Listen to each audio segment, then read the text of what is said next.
온갖 음해에 시달렸습니다. 여러분 이거 다 거짓말인 걸 아시죠? 허풍입니다, 허풍. 누가 나에게 거울을 던질 수 있습니까?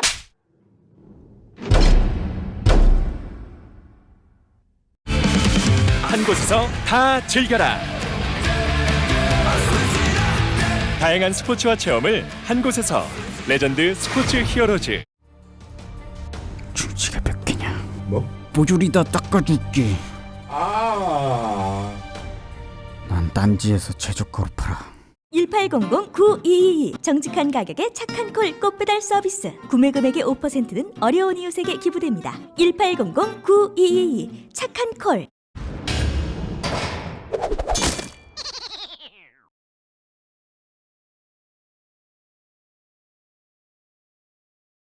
카카 배영방송 다스베이다 제 11회 시작하겠습니다. 오늘부터 제보가 됩니다. 이제 제보가 거기 보면 제보 버튼이 둥둥둥 떠다닐 거예요. 그걸 클릭하면은 다른 사람을 거쳐서 오는 게 아니라 다이렉트로. 네, 나옵니다. 진짜 돼요?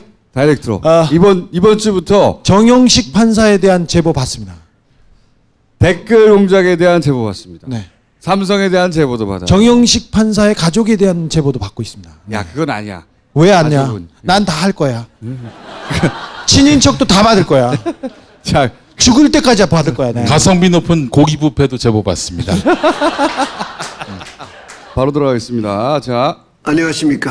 대한민국의 권력자가 아니라 전라 사기꾼이 되고자 했던 명박이가 인사를 드리게 되었습니다. 감옥에서 나온 삼성구 회장을 보면서 요즘 저는 저 같은 그 자리 내가 대신에 들어가 참고 견디면서 보낼 수 있겠느냐 생각할수록 억울하고 제 처지가 졸라 서럽게 느껴졌습니다. 삼성구 회장을 초청하여서 이야기를 듣고자 합니다. 머리 숙여 사죄합니다. 회사의 의견은 상관없이 제가 결정을 했습니다. 말씀드리기 송급스럽지만 구 삼성물산과 제일모직의 합병의 대가를 바라고 지원을 했습니다. 이번 사태를 계기로 임직원들이 모자라다고 꾸짖어 채찍질을 철저히 하겠습니다. 너 이름이 뭐지? 정확한 기억은 안 나지만 정말로 제가 잘 모르겠습니다. 이런 미친씨 오늘 새끼 뭐라고 질책을 하셔도 제가 뭐 변명할 게 없습니다. 제가 앞으로는 이런 부분 더 철저하게 챙기겠습니다. 실망입니다. 너는 누구냐? 제가 MB 아바타입니다.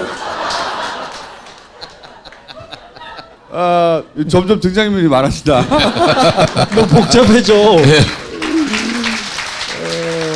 이재용 말 재미있는 거 그걸 엮으면 되는데 저 말만 했어요 진짜. 아까 들으신 얘기 있죠? 제가 기억이 없습니다. 앞으로 잘하겠습니다. 이거밖에 없었던 거예요. 너 이름은 뭐지? 기억이 없습니다. 웃겼어. 오늘 떡을 보내왔어요. 김규리 자, 씨가. 바로 이 떡입니다. 이 떡. 네. 예, 이 떡. 예. 김규리 씨가 떡과 함께 문자도 보내왔는데 아니 아직 카카가 가지 않았는데 벌써 떡을 보냈어요. 그러니까 평소에 다스베이다를 잘 보고 있다. 예. 이뤄봤던 방송이다. 떡으로는 안 된다. 직접 출연해라 여기에. 예. 자, 우리 김규리 선생, 김민선이었다 김규리로 왜 이름을 바꿨나 해서 제가 여쭤봤어요. 그랬더니 말씀을 많이 못 하시더니 정말 그렇게 이름을 바꾸지 않으면 제가 살 수가 없을 것 같다라고 얘기를 했어요. 댓글 왜냐면 국정원하고 레드팬 지난주 얘기했잖아요. 그래서 제가 이름을 김규리가 아니라 김윤옥으로 바꿨으면은 누가 시비를 걸었겠는가. 기왕 바꿀 거 김윤옥이 어떻겠냐 이런 얘기를 했었습니다. 예. 다음 주는 저희가 설이라서 쉬고 그 다음 주에 3분만 나와주세요. 3분만. 저기 이번 주에 경사가 있었습니다. 경사가 김어준의 뉴스공장이 드디어 청취율 1위를 했습니다. 사실 시사 프로, 뉴스 프로를 해가지고 1등을 한다는 거는 뭐 전에 없었던 일이고 엄청난 일입니다. 최고의 진행자라고 방송인이라고 이제 저는 그렇게 생각하고 있습니다. 네네. 옛날에는 김어준이 그렇게 생각하고 주변에 몇몇이 그랬는데 이제 이거는 공인을 받았다고 해도 과언이 시사 방송 아니다. 최초로 네. 종합일이. 전에 없던 일입니다. 네. 손석희의 시선 집중도 1등 한 적이 없었어요. 네.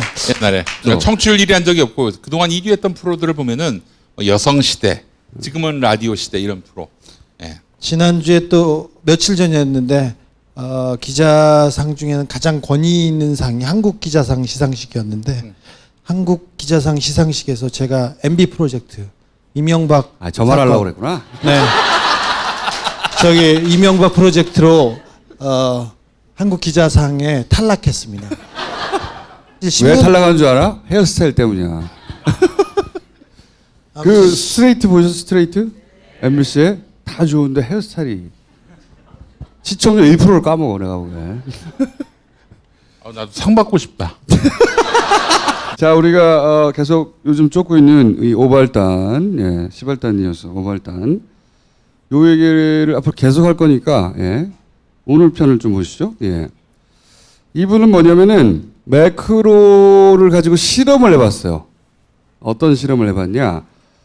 지난 시간에 저희 얘기했잖아요. 문제양, 문제양 프레임으로 몰고 가고 있다. 이분이 이제 문제양이라는 키워드를 넣어가지고 여기에 달리는 악플, 선플, 이 실험을 해본 겁니다. 일단 문제양이라는 단어가 들어가면 다 악플이라고 봐야 되잖아요. 이분은 그걸 거꾸로 뒤집어가지고 과연 추천이 사람이 하는 거냐, 기계가 하는 거냐, 이걸 실험해 본 거예요. 네이버에서. 여기 딴지 보시면은- 사이트가 아니라 네이버에서. 그렇죠. 보세요. 뭐 대화하려면 80도 달라더니 재앙아 이게 뭐니 도대체. 이게 이제 악플이에요. 악플. 문제양 프레임이 있다고 그랬죠. 이분은 문제양을 넣긴 넣었는데 문제양, 문재인 재임해라 앙. 영리한 실험을 시작한 거예요. 이게 이제 사람이면 이걸 읽어보고 추천을 안 할 것이고 저 댓글 알바들이 문재양, 재앙이라는 키워드가 걸리면 틀림없이 자기 거를 이 댓글 알바들이 추천을 할 것이다. 사람이 아니라 기계가 한다면. 이런 실험을 영리하게 딱 한 거예요. 그래서 야. 쭉 했더니 계속 그 댓글 알바가 그 뛰어노는 시간에 계속 같이 올라가요. 17, 19 계속 같이 올라갑니다. 계속 같이 올라가요. 25, 야. 24 전혀 상반되는 내용인데 그 반면에 그 가운데 끼어있는 글 보세요. 변화가 없죠? 그래서 쭉 모아봤어요. 나중에 문재양, 문재인 재임해라 앙. 그 다음에 문재양 안 뒤지나 제이나 그 다음에 재앙아 이런 키워드는 비슷하게 39, 32, 44 올라가고 얘도 35 이렇게 올라가는 거예요. 요렇게. 요 실험을 해본 거. 사람이 보는 게 아니에요 이게. 자기들이 댓글에 집어넣는 키워드들 그 댓글을 추천을 끌어올리는 겁니다. 사람이 하는 게 아니에요. 야. 그걸 실험한 거예요. 진짜 이거 뭐. 걔네들이 타겟을 하는 키워드가 있다는 거예요. 프로그램을 끌어올리고. 물론 좀 더 정교한 실험도 또 앞으로 할 텐데 또 최근에 이제 저희가 방송하면서 본인이 받았던 제안을 제보한 분이 있어요. 제보가 계속 오네요. 지난 시간에 이 댓글 알바들이 포탈에만 뛰는 게 아니다. 대선 때보다 더 많이 뛰고 심지어는 그 대형 커뮤니티는 당연하고 대학 커뮤니티까지 뛰고 있다. 특별히 근래 들어서 이런 적이 없어요. 이런 적이. 그- 대학 커뮤니티까지 그러지는 않았었거든요. 근데 이분은 제보 내용이 뭐냐면 1월 21일 날 온 게 뭐냐면 댓글 관련해서 개발을 좀 해달라고 그러더라고요. 그 좀 젊으신 분이 전화를 오셨는데 혹시 개발이 가능하냐길래 그래서 얼마든지 가능하다. 그래서 제가 그러면 어떤 개발이냐 그래서 댓글 개발이라고 해서 어디에다 댓글을 다시 얘기해요. 그러니까 첫 번째가 보배 드림이었고요. 두 번째는 제가 어딘지는 모르겠어요. 한 사람이 적으면 이게 그 컴퓨터를 할 이유가 없잖아요. 그냥 자기가 입력을 하면 되겠죠. 근데 같은 내용을 반복해서 올린다 그랬어요. 그냥 자동으로 하게끔 해달라고 했어요. 나쁜 놈들 좀 잡아주시면. 이런 제안을 받은 개발자들이 많아요. 한 사람 우리가 접촉이 안 되고 거절한 사람들만 이런 식의 제보를 하거든요. 내용이 보면 한 사람도 이제 돈 받았으니까 제보하세요. 저희가 2배로 후사하겠습니다. 네. 10배를 보복할 네. 수 있어요. 근데 포탈 댓글이 아니라 보배드림이라고 하면 자동차 중고차 매매. 네, 중고차 매매잖아요. 보통은 이 댓글 알바들의 타겟이 아니에요. 그러니까 모든 커뮤니티를 다 하는 겁니다. 처음에는 포탈을 했다면 그 다음에는 사람들이 많이 모이기만 하면 어떤 커뮤니티는 다 작업을 했다. 이렇게 보시면 되고 MLB 파크, 파리콩 뭐 이런데 거기가 본격적인 시사를 논하는 곳이 아닌데도 불구하고 거기도 하는 거, 그러니까 사람이 모이는 곳이면 그 커뮤니티 성격과 상관없이 다 한 거예요. 이번에는 제가 그랬잖아요. 이전에는 없던 곳에도 댓글 알바가 등장한다고 다 했어요. 다 했는데 이게 이제 포탈로 다시 돌아가서 포탈 얘기를 해볼게요. 이 포탈에 댓글 알바가 출몰하기 시작한 게 작년 말이에요. 이전에 대선 끝나고 잠잠하더니 잠잠했었어요. 잘 생각해 보십시오. 대선 이후에, 대선 때도 그랬고요. 대선 이후에 없어졌던 일인데 한두 달 사이에 갑자기 생겼어요. 엄청나게. 네, 근데 중요한 이벤트가 있어야 되는데 평창이 중요한 이벤트가 아니었거든요. 중요한 이벤트를 굳이 생각하자면 이재용 재판 정도. 확 다시 늘어났네. 한 게 언제냐면 작년 12월입니다. 12월. 한두 달. 작년 12월부터 내가 이 댓글 알바를 또 나타났다. 옵션 열기고 뭐 이런 얘기 시작했거든요. 그게 어떻게 시작됐는지가 첫 출발이 여기에요. 자, 잠깐 보세요. 그때는 이게 그걸 의미하는지 그 계기인지는 몰랐겠지만 이제 되짚어 보는 겁니다. 그 예를 들면 호감순 같은 아주 모호한 알고리즘을 통해 가지고 댓글이 왜곡돼 버립니다. 올해 4월 달에 대선 후보 토론 기사가 난 뒤에 기사 댓글이 막 올라갔어요. 공감 숫자를 비교해 보십시오. 59등의 공감 숫자가 훨씬 많습니다. 공감수에서 일정 비율의 비호감수를 빼는 거예요. 일정 비율이 뭐냐? 그 알고리즘을 공개하지 않고 있는 거죠. 단순하게 공감순으로 배열하면 1등이 저렇게 되죠. 이렇게 좀 대안을 제시합니다. 의장님은 그걸 좀 받아주셨으면 좋겠고요. 정확한 지적이신 것 같고요. 예, 저게 왜 저렇게 나왔는지 정말 가서 정확하게 따져보고요. 예, 반드시 말씀드리겠습니다. 좀 충분히 굉장히 다 공감 가는 말씀이라고 생각합니다. 그렇게 수정해주시고 계획에 대해서는 저희가 오늘 다시 보는 거죠. 예, 그렇게 하겠습니다.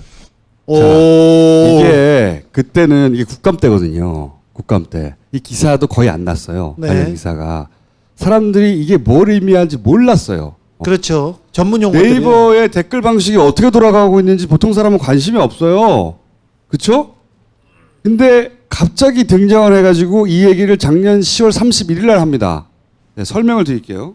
원래 댓글 알바들이 추천을 막 하면 메뉴로 올라가잖아요. 아까 지금 송희경 자유당 의원이 추천 밑에 많은 거 봐라. 그게 추천 많은 게 소위 말해서 자유한국당이 원하는 댓글이에요. 박근혜를 옹호하는. 추천은 많은데 비호감이 높아서 밑으로 꺼진 거예요.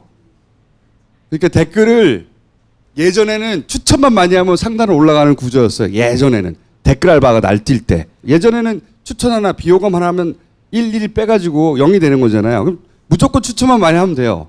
그렇죠? 근데 이걸 바꿔요. 로직을. 어떻게 바꾸냐. 네이버뿐만 아니라 유튜브나 사실은 이런 세계적인 레벨의 댓글이 달리는 사이트들의 로직은 대부분 이래요. 거기에 반감을 표시하거나 비호감을 표시하는 것은 상세를 하는데 더 높은 비율로 상세하는 거예요. 예를 들어서 10명이 추천을 했는데 한 3명이 비호감을 했어요. 그러면 마이너스 3을 하는 게 아니라 가중치를 둬서. 그러니까 무조건 추천만 많이 해가지고는 댓글 공작이 안 되게 바꿔놨었어요. 이거를. 그리고 네이버 스스로 그렇게 말했습니다. 이것이 세계적인 트렌드고 문제가 없다. 이렇게 하면 소위 이제 그 댓글로 인한 논란이 없어질 것이다. 자기들이 이렇게 주장했다고. 이렇게 바꿔놨어. 그래서 추천만 많은 자유당의 지지 성향의 댓글은 밑으로 쭉 밀리고 공감을 많이 받은 사람 많은 글. 추천수도 추천수지만 사람들이 비토하지 않는 공감을 많이 받은 것들이 송단에 올라간 거예요. 그게 여론을 더 잘 반영한다고. 그렇게 바꿔놨었어요. 모르겠지만 우리는 그거 신경 쓰고 살 일이 없죠. 바꿔놨었다고. 근데 갑자기 작년 10월 30일 날 송희경 의원이 댓글 순서가 잘못됐다고 뭐 이런 얘기를 막 하는 거예요. 근데 이 얘기를 대부분 못 알아들었어요. 현장에 있는 사람도. 오로지 누가 알아듣냐? 이혜진만 알아들었어. 그때 이혜진은 저기 국감장에 안 나오려고 모진 온갖 노력을 다 하다가 나왔는데 거의 짜고 친 것처럼. 그렇지. 그 질문을 기다렸다는 듯이. 네. 그러니까 이 얘기는 다 못 알아들었는데 이해진 등기이사가 일어나가지고 맞다고 그 말이. 그렇게 하겠다고 하잖아요. 그렇게 하겠다고. 이 이야기는 말한 사람과 이 이해진만 그 자리에서는 알아들었어요. 기사도 안 났어요. 거의 찾아봐요. 기사 거의 없어요. 그리고 나서 딱 한 달 있다 11월 말에 바꿉니다. 12월부터 댓글이 이상하다고 그랬잖아요. 거기 맨 앞에 옵션 열기라고 하는 내용과 상관없는 메뉴가 있는데 그걸 카페에서 갖다 붙여버린 거예요. 그래서 옛날로 돌아간 거예요. 추천만 많이 누르면 기계로 무조건 올라가게. 이게 왜 댓글 공작이 안 먹히는 시스템이었냐. 댓글 공작을 한다는 게 지금 아까 봤듯이 기계가 한단 말이에요. 사람이 할 경우도 있지만 기계가 한단 말이에요. 추천을 많이 해. 쓰고 막 똑같은 글 여기저기 쓰고 원하는 기사에 원하는 댓글이 최상단에 올라가길 바라며. 그런데 이렇게 해가지고 나중에라도 본 사람이 뭐야 또라이 가고 비공감을 눌러. 그럼 저 밑으로 꺼져버리는 거예요. 작업이 안 되는 거야. 그렇게 해가지고는 만약에 그걸 또 올리려면 또 작업을 해야 돼. 그렇죠? 또 작업, 비용도 더 들지만 또 작업도 해야 되지만 가장 중요하게는 내가 원하는 시간대에 이것이 여론이라며 댓글 공작을 상단으로 끌어올 수가 없는 겁니다. 그게 불가능했던 거예요. 이런 로직 때문에. 그런데 네이버가 이런 로직을 만들면서 스스로 자랑한 게 있거든요. 스스로. 이게 세계적인 트렌드다. 이렇게 하는 게 맞다. 문제가 없다. 비공감에 가중치를 더 주는 게 맞다. 자기들이 계속 주장해왔다고. 갑자기 뒤집어야 되잖아. 그냥 뒤집을 수가 없잖아요.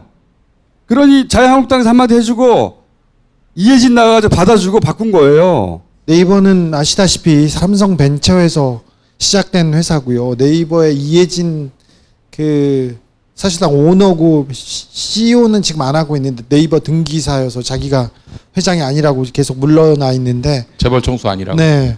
저분의 아버지가 삼성가에서 임원을 하신 분이에요. 그래서 삼성 패밀리예요. 그래서 삼성과 엮여 있다고 볼 수 있고 그 다음에 보수 언론과 깊숙이 관계가 있다고 볼 수 있고. 오랫동안 추정해 왔는데 확신하면 안 됩니까? 네. 현재 수과 추정하는 정황가 많이 있어요. 수사를 하면 의지가 있으면 충분히 해낼 수 있을 것 같아요. 네. 저기 분당 경찰서 말고. 네이버는 누구보다 잘 알고 있어. 이렇게 바꾸면 네. 댓글 공작이 과거처럼 난무하게 된다는 거. 저분이 저렇게 얘기하시는 분이 아니거든요. 그런데 저렇게 기다렸다는 듯이. 네. 정확한 지적이십니다. 그렇게 바꾸겠습니다. 충분히 공감하고 그렇게 검토해 보겠습니다라거나 아니면 원래 네이버가 해왔던 대로 하자면 이거는 이렇게 한 이유가 있습니다. 설명해야 되잖아요. 이 댓글 정책 이거 하나가 그냥 그 말이 일리가 있습니다. 그래서 바로 바꿀 수 있는 그렇게 간단한 문제가 아니에요. 그러니까 오랜 세월 네이버가 축적해온 노하우가 담긴 댓글 그 로직을 만들어 놨다가 갑자기 바꾼 거예요. 그냥 한마디 하니까 맞습니다. 바꾸겠습니다. 이렇게 해버린 거예요. 이게 정상적인 리액션 이런 거거든요. 무슨 말씀인지 충분히 알겠는데 그렇게 해봤었는데 이런 문제가 있어서 우리는 이렇게 해왔습니다.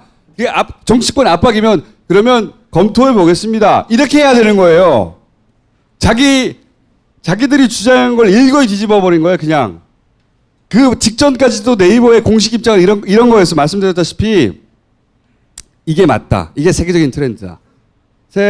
이 댓글을 소팅하는 정렬하는 것이 이렇게 한다. 다들 이제 이게 자기들의 해명이에요. 한순간에 뒤집은 거거든. 한순간에. 그러네요. 이런 내용이 매우 결정적인 몰랐어요. 순간에 내 눈에 띈 거예요. 다시. 네. 왜냐하면 잘했어. 12월 달에 바뀌었는데 12월 달에 막 대규모로 나타났거든. 이것들 대규모로 막 튀어나왔거든. 뭐가 있어야 될 거 아니에요. 그걸 준비해놨던 거죠. 그러니까 뭔가 바뀌었을 거다 하고 뒤져보니까 이때 이렇게 바뀌고 10월 31일 날 이 말을 하고 11월 30일 날 바꾸고 12월부터 본격적으로 돌아간 거예요. 이게 기본적으로 네이버는 피해자가 아니에요. 밑에 애들은 모르겠지. 아니요. 네이버는 진짜 저열한 언론 공작단이기도 합니다. 지금. 네. 포괄적으로 공범이라고 보고 저는 적어도 한성숙 현재 네이버 대표는 모를 수가 없다. 그리고 한성숙 대표가 최근에 이런 그 네이버에 대한 어떤 주목과 질책에 대해서 이 또한 지나가리다라고 했다고 저는 들었어요. 예. 안 지나갑니다 이번에는. 네가 좀 해줘봐. 어떤 걸? 네이버한테. 네이버 보고 씨부랄 이러라고? 야 그건 안 돼. 그건 안 돼. 아니야 괜찮아. 난 싫어. 안 해. 왜? 네이버한테 어떻게 씨부랄이라고 해요? 그럼 사람이 아니잖아 네이버는. 그럼 뭐라 그래? 이해진한테 하면 되지. 너무 돈이 많아. 너무 돈이 너 왜 못하냐? 네? 비싼 변호사 쓸 거 아니야. 나 안 해, 못해.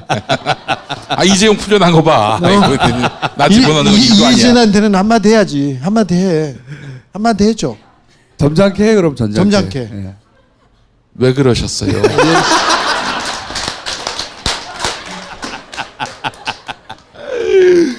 돈이 존나 많을 것 같아서. 존나 많지. 예. 그래서 그 존나 비싼 변호사 쓸 거 아니에요. 그래서 존나 내가 위태롭지 그러면.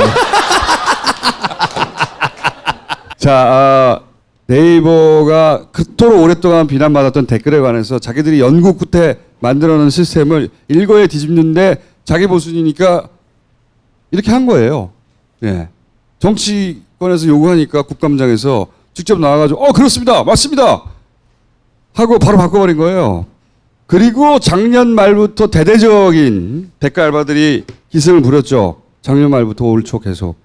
이게 집중적으로 이 대규모로 대선 때 이상의 규모로 움직이는데 이거는 자유당의 디지털 대응팀 규모에서 할 수 있는 일이 아니다. 이건 절대. 이렇게 되려면 컨트롤 타워가 반드시 있어야 된다. 그리고 돈이 있어야 된다. 계속 말씀드렸잖아요. 돈이 조중동, 자유당, 연합, YTN 그리고 뭐 댓글 부대 모든 커뮤니티, 대학 커뮤니티까지, 보배 드림까지 침투해서 댓글 공작하고 이걸 전부 다 하려면 컨트롤 타워 없이 일사불란할 수가 없고 그리고 돈이 있어야 한다. 돈이. 이 댓글 추적 10년 해온 사람으로서 그 두 개가 코어예요. 컨트롤 타워하고 돈. 근데 누군지 모르겠다고 해서 말씀드렸잖아요. 누군지 모르겠다고. 저는 다시 이제 쭉 복귀를 해보면 어떤 식으로든 이제 삼성이 연루됐다라고 의심할 수밖에 없다. 지금 정황에서는. 생각해보세요. 뭐, 에이, 설마 하는 사람도 있을까? 어떻게 삼성 기업이 10년 당하고도 모르겠나? 얘네는 에이, 설마, 이런 걸 빼야 돼요. 그리고 불법, 이런 걸 빼야 돼요. 불법과 에이, 설마에서 머리를 쏙 빼고 나서 그게 없다고 생각해봐요. 이재용 부회장이 석방됐는데 제일 필요한 게 뭐였겠어요? 여론. 분위기야, 분위기. 분위기의 반전. 법이 아니야. 법은 구워 삶을 수 있어. 얼마든지. 필요한 거는 판사도 겁먹지 않을 정도의 분위기. 또 풀려나도 그렇게 욕먹지 않는 정도의 분위기. 정부 지지도의 하락. 정부가 제대로 못한다. 분위기가 필요하거든. 거기에 올인할 필요가 있었던 상태예요. 삼성은. 저는 삼성이 어떤 식으로든 관여했을 수 있다고 강력히 의심하는 모입니다. 제가 작년 2월에 이제 이재용 씨가 구속됐잖아요. 그 구속된 날 제가 자유한국당에 입당을 했습니다. 네. 이제 그날에 이재용 구속 소식을 다음 뉴스에서 봤는데 추천수 앞에서 1위부터 10위까지 아마 다였을 거예요. 한두 개 빼놓을 수도 있는데 무슨 내용인 줄 아십니까? 아니 죄는 박근혜가 지었는데 왜 저분이 점점점. 이건 난 보면서 이게 하나의 어떤 실마리가 될 수도 있는 거 아닌가 그런 생각도 들었고요. 그날 내내 실검 1위가 저였거든요. 그래서 나의 능력과 위상이 이 정도 대단하구나라고 생각을 했는데 내가 이용당했구나 하는 생각 들었습니다. 이제 요 마무리를 짓자면 지금 박근혜 이명박 관련 댓글을 보세요. 청정지대예요 댓글에. 이제 관심 없어 거기는. 자유한국당이나 이렇게 보수가 하는 게 아니에요. 댓글 알바들이 뛰는 건 오로지 정부 지지율을 떨어뜨리는 데만 뛰어요. 오로지 포커스가. 떨어지면 같이 이득을 볼 뭐 자유한국당이나 보수 매체들이 같이 끼어 있을 뿐 그들의 전직 대통령을 보호하기 위해서 뛰는 게 아니에요 이게. 진짜 우리나라의 주인은 이재용이라는 게 보입니다. 한결의 경향 빼고는 나머지가 다 그야말로 이재용한테. 이 댓글 알바들이 신경 쓰고 있는 거는 이재용 무조건 정부를 까는 거, 그 다음에 안철수 정도예요. 잘 보시면 왜 따로 안철수 신경 써주냐? 그건 좀 이따 얘기할게요. 자, 나오자마자 예를 들어서 YTN 뉴스 이렇게 합니다. 검찰이 이제 항의했다. 이거 나와요. 그 다음 바로 나오는 뉴스는 삼성이 엄청난 투자를 했다. 예, 물타기 해주는 거죠. 예? 아니 지금 YTN이 연합뉴스가 지금껏 그랬어요. 지금껏 그랬는데 시대가 바뀌고 이제 새 시대에 이제 언론의 역할을 해야 되는데 아직도 저러고 있어요.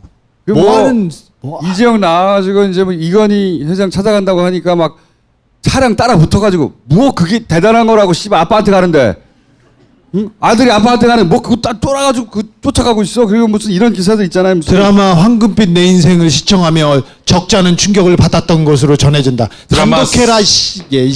드라마 속에 등장하는 재벌이 고압적으로 갑질하는 장면을 보고 실제 오너 일가의 모습이 일반 국민에게 어떤 식으로 비치는지를 간접적으로나마 접했다는 뉴스를 고문이다. 통해서 이재용은 예의 바른 이미지가 이렇게 만들어졌는데요. 욕 잘합니다, 저 사람. 욕을 잘하는데 씨발 새끼란 욕도 쓰나요?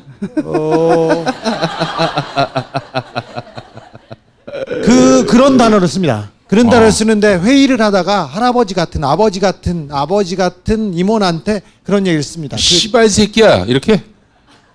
그런 거 말고 좀 비슷한 말이에요.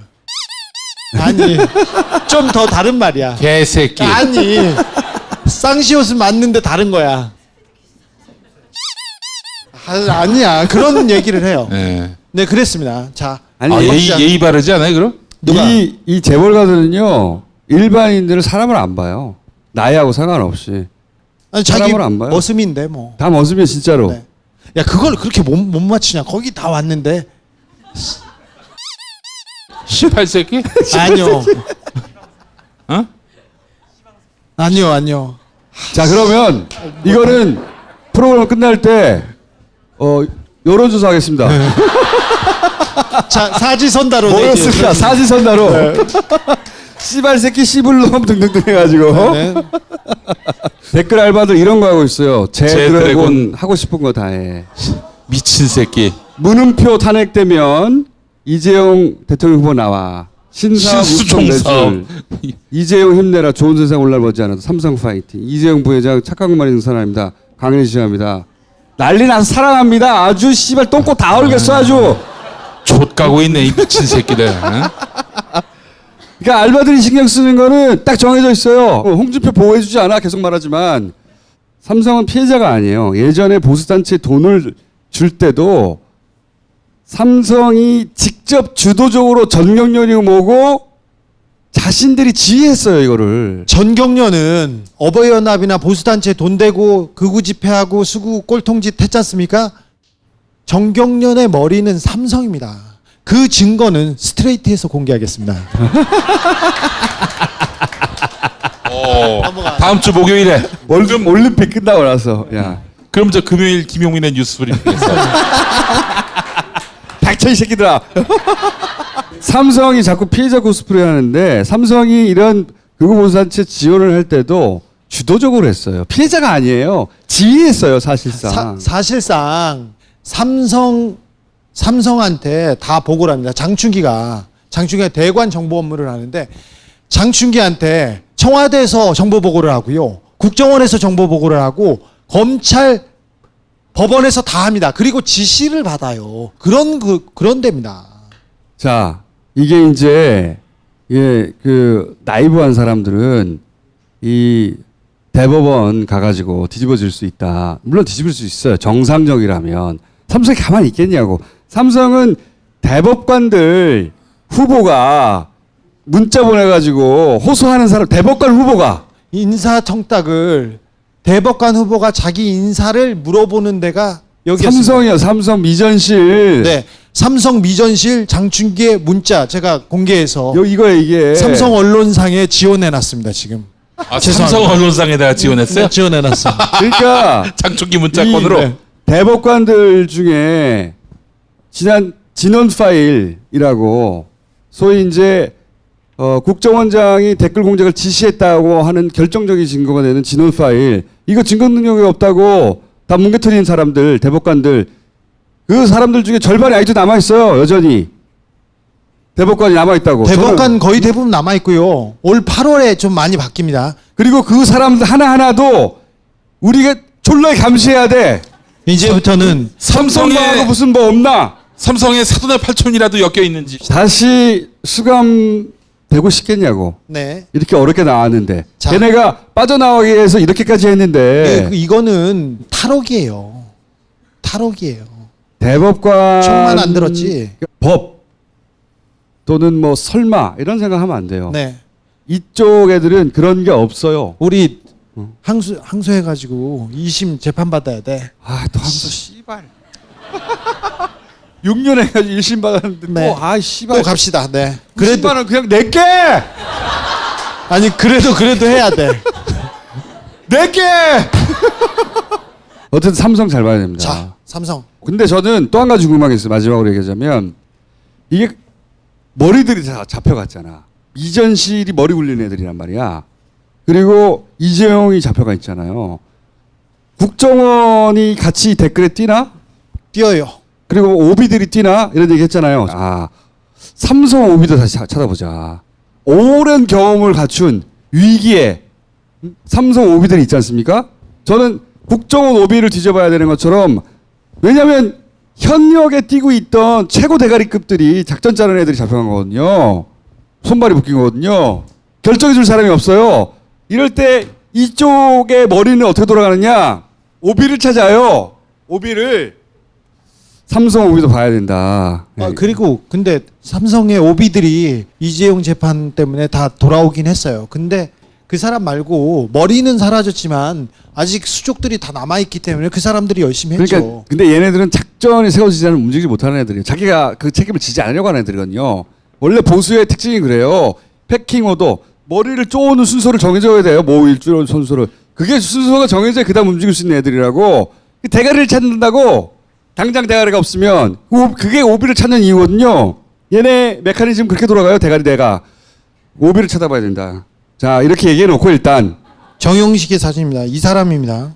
자, 이분이 동아일보하고 인터뷰했어요. 동아일보하고 인터뷰를 했는데 조선하고 동아하고만 인터뷰를 했어요. 그래놓고 첫 마디가 뭐였냐면은 판결 내리기 전부터 이런 일 신상 털기가 있을 거라고 예상했습니다. 판결이라는 게 형사든 민사든 불만 있는 사람이 있습니다. 진 사람이 잘했다고 하겠습니까? 이렇게 얘기했는데 진 사람이 누가 졌어? 진 사람이 국민이 진 거예요. 이재용이 이기고 국민이 진 거예요. 이걸 판사가 얘기했다니까? 그리고 나서 뭐라고 그러는지 알아? 사회가 다 성숙해 가는 과정이라고 생각합니다. 그렇죠. 족가는 소리 하고 있네, 씨발. 이 정용실이란 이름을 김어준하고 저하고 2011년에 얘기했습니다. 2011년에. 저 사람한테 걸리면 우리 감옥 간다고. 걸리지 않았었어요? 너 들어봐. 잠깐만 있어봐. 네. 잠깐 있어봐. 2011년에 제가 꼼수를 하고 저희가 한참 이렇게 떠들고 다닐 때 2011년에 저쪽 사람, 그러니까 정부 사람, 그러니까 이명박 사람이죠. 이명박 쪽 사람에서 고위 관계자가 왔어. 야, 주프로 살살해. 이러다가 가. 당신 이러다가 1심에서 집행유예 받고 2심에서 꼬리네야. 정영식 같은 애한테 꼴인데 그 얘기를 2011년에 들었습니다. 그때부터 들었어요. 자, 2011년에 우리 둘이 들었습니다. 2012년에 선거가 있었어요. 선거가 있고 선거 다음 날 제가 전화를 받았어요. 야, 튀어! 진우야, 너 나가 있으라고. 나가 있어라. 뭘 너는 곱게 말해. 잡으라. 튀어! 이건데. 그래서 저희가 그 다음 날 튀었어요. 100일 있다가 들어왔는데 구속영장이 청구됐어요. 1심에서. 근데 그래서 수갑차고 유치장 갔습니다. 겨우겨우 무죄를 받았는데 2심 재판 판사가 정용식이었어요. 그래서 제가 정용식이야, 우리 죽었어. 그래가지고 이렇게 있는데 우리 감옥 간다. 그 당시에 또 다른 판사 동기가 하나 있었어요. 한명숙이었습니다. 한명숙 총리한테 연락해가지고 우리가 밥을 먹으면서 총리님 도망가. 왜? 이 사람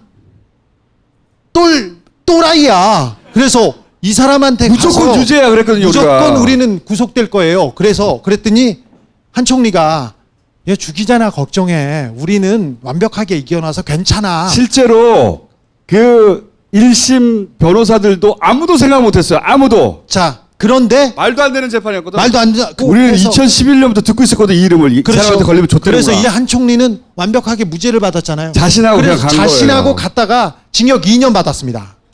징역 2년 받았습니다. 이번에 판결을 내린 형사고법 13부인가요? 13부는 이번에 새로 생겼어요. 새로 생기고 정형식이 왔어요. 그래서 만든 거예요. 그 재판 안 되니까 만들어서 꽂아서 넣은 거예요. 그렇죠. 거기. 이게 만들어졌어요. 형사 그래가지고 13부를. 제가 서울지검하고 특검에 가가지고 이 사람 그런 사람이에요. 이 사람이 그렇잖아. 2심 재판 과정에서 되게 조용했잖아요. 삼성 관련해서. 왜 조용했냐면 이 정용식이 계속 재판을 하면서 연기를 했어요. 그래서 검찰 측, 그러니까 특검 측에서 잘 흘러가는 줄 알았어. 증거가 나오고 자료가 나오고 그럼 공소장 변경하세요. 아, 거기 혐의가 추가된다.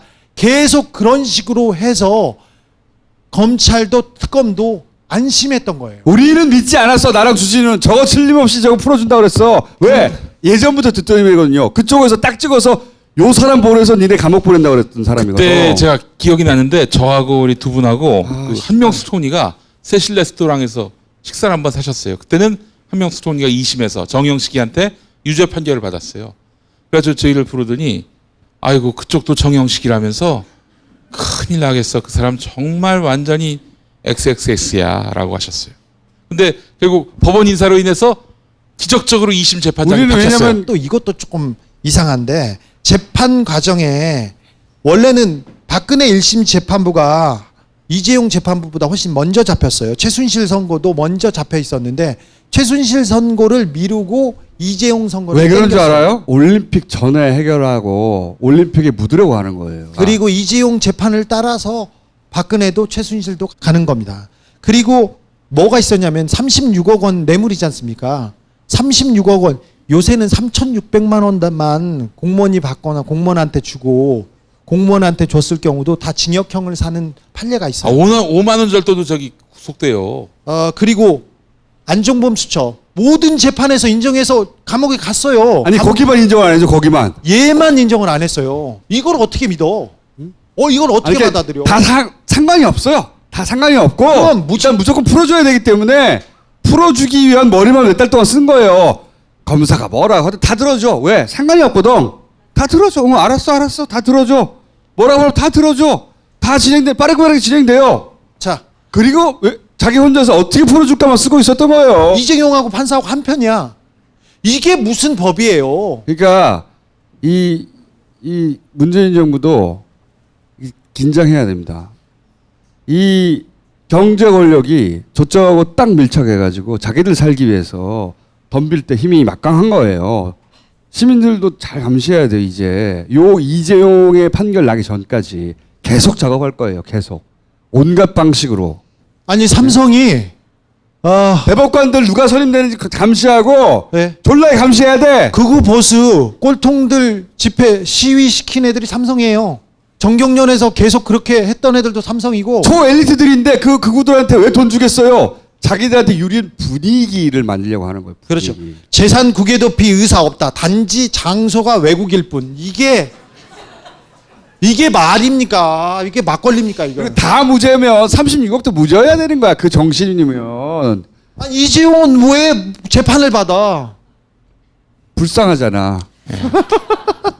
너무 이 판결의 정신을 보면 다 무죄여야 되는 거예요. 사실은 앞뒤도 안 맞아. 또 재산은 늘었대. 그러니까 행정의 지배권은 또 강화됐대. 아니 그러니까 피해자고 뇌물을 뺏겼다며, 갈취당했다며. 범죄자가 됐어. 그러니까 갈취당하고. 내가 지나가는 사람한테 강압에 의해서 네가 나한테 돈을 뺏겼어. 강압에 의해서 뺏겼어요.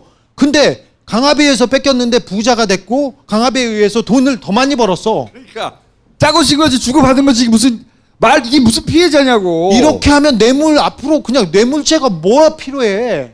이게 법이 재판이 뭐가 필요해? 왜 우리가 그런 놈들한테 재판을 받아야 돼? 이런 새끼들. 36억이 인정됐는데 그것만 해도 감옥에 있어야 되는 거예요. 당연하죠. 그것만 해도. 1심 재판에서 5년 징역 선고했지 않습니까? 그것도 말도 안 되는 거였어. 그 판사가 우리한테 벌금 90만 원 판결한 김진동 판사예요. 이제 끝났으니까 더 얘기하겠는데. 그분과 인연을 끝났구나 이제. 그 사람이 법정 최저형을 구형했어. 법정 최저형을 이재용한테 구형했어. 그렇지. 그때부터 얘기했었지. 이게 집행유예로 나온다고. 그렇죠. 그렇게 3단계 내려놓고 그 다음에 이 사람이 빼준 거예요. 그래서 내가 뉴스공장에서 그 사람 그 삼성 재판 깔 때 얼마나 속이 탔겠어. 네. 내 재판은 어떻게 하고? 아니 그래서 내가 깔 테니까 당신은 좀 까지 마. 그러면 아침에 또 까고 그 다음 날은 내가 나가서 또 까고. 이게 권익과 사익이 충돌하는 거야. 나는 살아야 되는데 까야 되겠고. 그래서 우리는 서로 깔지 말자고 하면서 둘이서 다른 데서 또 까고. 그래서 우리는 처음으로 지고 또 정영식 또 까고. 근데 옆에 있는 고법 판사한테 우리는 재판을 또 받아야 되고. 그러니까 방송에서 막 욕하고 재판을 받고 있는 거예요. 이 사익과 공익의 충돌 하지 말까 욕하지 말까? 근데 재판을 너무 해야 돼 막 씨발. 근데 재판을 너무 많이 받으니까 판사들이 다 이 판사는 1심 판사, 이 판사는 2심 판사, 이번 판사는 지난번 판사. 그래 너무 많이 걸려 있어. 2심이 두려워 나는. 징역 한 2년 정도 때리는 또라이 같은 게 나와가지고. 아니 정영식은 가능합니다. 나는 정영식 오면은 잘못했다고 하려고. 볼 거야. 이재용 생각만 하면 열이 받아 진짜. 탈탈탈 털어서 판사들도 징계받을 수 있고 옷 벗을 수 있구나라는 교훈을 세워주는 것부터 그런 작업을 하지 않고서는 이자들 어떻게 삼성이 지금껏 그랬어요. 삼성이 가면 법도 필요 없어. 다 제도도 바뀌어. 삼성이 지나간 자리는. 세금을 내고 승계하면 누가 반대하겠어요? 올바로 경영 활동하고 올바로 사업하면 누가 반대하겠어? 이런데 어떻게 누가 수긍할 수 있어요? 기자들이 모르지 않아요. 이런 내용들을 다 알거든요. 그럼에도 불구하고 이재용 똥구멍이 나빠는 이 족같은 씹새끼들은 진짜 부끄러운 줄 알아야 돼. 나는 다 같이 삼성과 싸우라는 게 아니야 진짜. 그거 하는 사람 따로 있어. 따로 있어. 미친놈 지진우 같은 새끼들. 또라이들. 우리 재판 걸렸는데 막 욕하는 새끼들 이런 거. 이런 애들 따로 있고 그냥 빨아주지만 말라고. 그냥 나쁜 짓 했으면 욕하지 못하겠으면 가만히나 있지. 뭐 존나게 빨리 달려라 하니 씨발. 이재용 달려라. 이재용 앞만 보고 달려라. 달려라 하니 씨발. 아니 지금 뭐 2개 신문 빼놓고는 다 그런 너무 논조 아닙니까? 부끄러워. 요새 MBC 잘하고 있어요. 네, MBC 잘하고 있어. MBC 뉴스 달라졌습니다. MBC 스트레이트는 보도국에서 만들고 있습니다. 야 스트레이트 다 좋은데 미장원을 바꿔. 그렇잖아요. 아니 안 해서 그래. 내가 안 할. 저도 나가자마자 정우성 씨한테 정우성 씨한테 김희성 형한테 문자가 왔어요. 문자가 와가지고 머리를 바꿔라. 뭐 머리 얘기하더라고 첫 마디가. 나도 보자마자 꺼버렸어. 에이 씨발. 못 보겠다. 내용 뭐 대충 다 알겠고. 한편으로 나는 삼성이 그러는 거는 살아려고 그러는 거다 지들끼리. 언론은 뭐냐고. 그 광고 좀 받아보겠다고. 아이 저또 씨발. 그러니까 좀 가난하게 살면 되잖아. 입이나 닫고 있든가 그냥. 광고 받고 싶은데 부끄러운 욕하면은 광고 안 주면 입이나 닫고 있든가. 달려라 하니 씨발. 아유 족 같은 새끼들 진짜. 그 조선일보가 말이죠. 최저임금 인상 때문에 우리나라 중소기업 다 망한다고 했죠. 이 조선일보 기자들이 말입니다. 자기들 월급 적다고 인상시켜달라고 지금 그러고 있어요. 이 씹새끼들아 2017년 최저임금 받아 이 개새끼들아. 족 같은 새끼들. 어떻게 용민이는 욕할수록 사람들한테 사랑을 받고. 아이 씨발 새끼들 아니야. 2018년 뭐 무슨 만 원도 안 되는 저 최저임금도 그것 때문에 나라가 망한다 이 지랄 떨면서 쥐들은 최고임금을 받으면서 그거 더 올려달라고 이 개새끼들. 조선일보에서 제일 갑이야. 딴 데는 뭐 이거 이제 달려라 한이라든가 매진하라든가 앞만 보고 매진하라든가 재판부의 판결을 존중한다든가 요 정도 해. 조선일보는 아니 피해자를 범죄자로 만들었단 말인가? 그렇죠. 이 미친 새끼들이 진짜 족 같은 새끼들, 이 씨발 새끼들. 더 욕해 더. 너 이 씨발 새끼들 저기 나와. 내가 금요일날 갈 테니까 이 씨발 그 앞에서 현피 떠 이 개새끼들아. 맨날 이 새끼는 금요일날 나오래. 토요일날 업데이트 되니까. 나는 삼성을 이 댓글로 잡을 수 있다고 생각하진 않아요. 걔네는 더 잘 빠져나갈 거라고 생각하는데 그래도 이 얘기는 해야 되겠어요. 계속. 틀림없이 직관적으로 관련이 있는 것으로 나는 강력하게 추정한다. 네. 이명박 대통령은 다 됐습니다. 이제 이명박 꽃피는 춘삼월에 다 보내고 내가 이제 그만하려고 했는데 이재용은 한번 해보겠습니다. 저기 야 이제 좀 쉬자. 이제부터 이제 뭐 쉴 데가 없어. 아니 그러니까 나 머리가 아파가지고 좀 쉬었다가 한결나하고 막 타이레놀 몇 개를 먹었는데도 10개 먹었는데도 안 가라앉아. 저기 나도 진짜 열받아. 이거는 쉬려고 사실 그랬는데. 박근혜를 보내고 사람들이 새 시대를 열려고 한 거거든요, 진짜. 그래서 문재인 잘해보라고 한 거예요. 그랬더니 뚝 뛰어나와가지고 똥볼 확 뿌리는 거야. 지 혼자 살라고. 삼성은 잘 나가고 있었어요. 장사 잘 되고 있어. 망하는 게 아니야. 오로지 이재용 혼자 살라고. 이재용이 뭐라고 씨발 돈 막는 것밖에 없지. 이재용 혼자 살라고 나라에 똥볼 확 뿌리는 거야 지금. 아니 씨발놈들. 법 위에 이재용이 있어요. 국민연금은 국민들이 노후를 책임지려고 조금씩 모아둔 돈이에요. 국민의 이익이 가장 우선인데 우리 국민연금에 우리나라의 국익은 이재용의 이익이었어요. 삼성의 이익도 아니었어요. 이게 그러니까 삼성하고 이재용은 다른 거예요. 채용아 이 개새끼야. 이재용 하나 살리자고 이런 거 한 거예요. 다 떼거를 몰러 들어가가지고 막 나라를 망치려고 이 지랄을 하고 있는 거예요. 정영식을 2011년에 들었던 이름이에요. 근데 정영식이 이번 재판을 놔두고는 계속 연기를 했어요. 계속해서 증거가 쌓이고 오히려 검찰 측 특검 측 이재용의 죄는 쌓여갔어요. 2심에 그분이 오실지도 몰라. 괜찮아. 가자고 해보자고. 나 그래놓고 막 운다 나중에. 전혀 안 그래. 누가 그래? 자, 무슨 얘기했지? 저도 욕한 기억밖에 안 나네. 다스베이다 끝나고 나서 그러면은 이재용을 헌정해야 됩니까? 씨발. 나중에 생각해. 나중에 일단 각하 먼저 보내고. 진짜 이거 좀 쉬고 싶었는데. 우리는 이거 그만하고 싶어. 그러니까 이런 거 안 하고 싶거든 이제. 나도 지상파 나가가지고 떵떵거리면 있고 싶거든. 씨발. 야, 나 지상파 안 나가거든. 조선일보 이 개새끼들 금요일날 현필다 이 씹새끼들아. 너 SBS 하잖아. 금요일날 오전이라고 특정해줘. 금요일 오전이야 이 씹새끼야. 토요일날 나오지 마. 자 1부는 여기서 끝내도록 하자. 자 여기서 1부 끝내고 잠시 후 2부에 다시 뵙겠습니다. 예.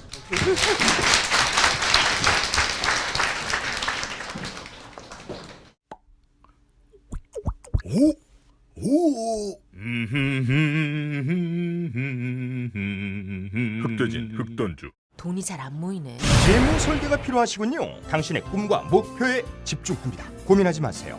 지금 두 바보의 재무 설계를 검색하세요. 아직도 못 구했느냐? 송구합니다. 지금 당장 불로초를. 아니 그냥 황제의 고백 사오라니까. 고백 활력 프로젝트 황제의 고백. 여성이 드셔도 좋습니다.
생활건강 술술 풀리고 음주전 한포가 당신을 지켜드립니다. 특허받은 천연 유래 성분 숙취 해소제 술술 풀리고를 딴지마켓에서 만나보세요. 마카 이제 국내에서도 100%로 드실 수 있습니다. 딴지마켓에서 파는 마구 마카 남녀노소 모두에게 줬어.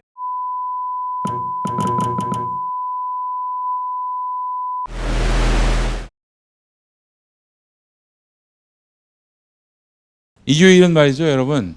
이게 은혜의 공간입니다. 도울 선생의 강연 너무 재밌습니다, 여러분.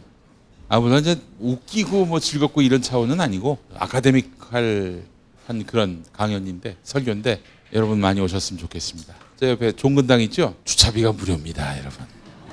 자, PPL부터 가죠. PPL 시간이 돌아왔습니다, 여러분. 케어된 4D 전동 칫솔. 케어된은 회전과 사랑니 끝부분 치아와 잇몸 사이 잇몸 마사지 효과까지 느낄 수 있습니다.